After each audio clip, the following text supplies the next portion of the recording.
Thank you very much. I'm going to talk about some financial issues that were discussed today. And in particular, we discussed sustainable finance and two specific topics related to financial regulation.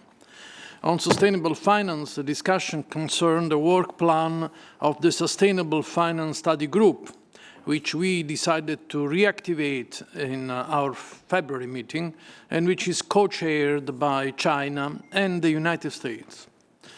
The group has made rapid progress in the last few weeks, and following the inputs of the Presidency, has agreed to focus its work this year on three areas.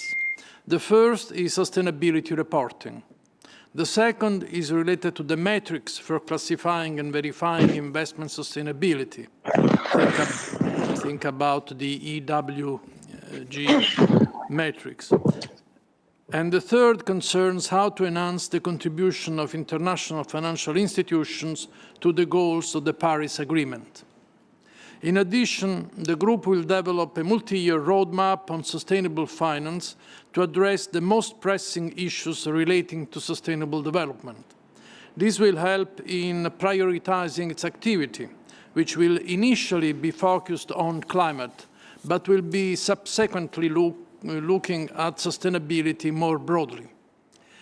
Ministers and governors concurred on the importance of this agenda and agreed that the study group should be upgraded to a fully fledged, that is, permanent working group.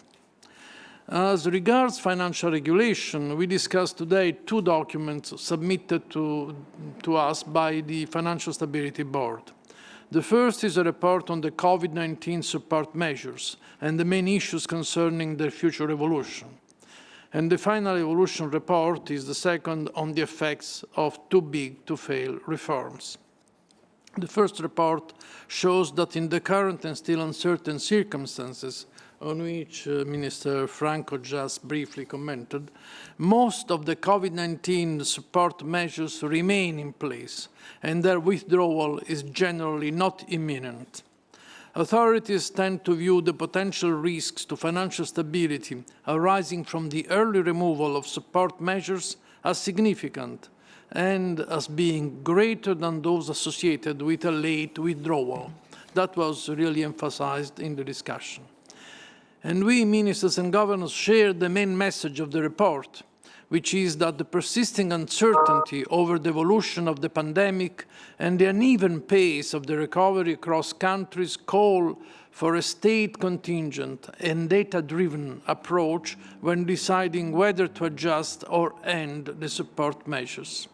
This should be done in a gradual and targeted way in order to minimize long-term financial stability risks. We also agreed on the need to maintain an internationally coordinated approach in responding to the pandemic with the support of the Financial Stability Board to ensure that the financial sector continues to support the recovery while preserving financial stability. The second document we discussed is the final report on the effects of a too-big-to-fail reforms, which updates the interim analysis also in light of the experience of the pandemic. The key message on which concurred remains that too-big-to-fail reforms for banks, the ones that initiated after the global financial crisis of about more than 10 years ago, these reforms are working as intended, reducing moral hazard and systemic risk with no material side effects. We agreed to work on filling some remaining gaps concerning the information available to public authorities for financial stability risk monitoring and some residual obstacles to resolvability. We also concurred on the need for a system-wide approach to monitor risks that have moved outside the banking system.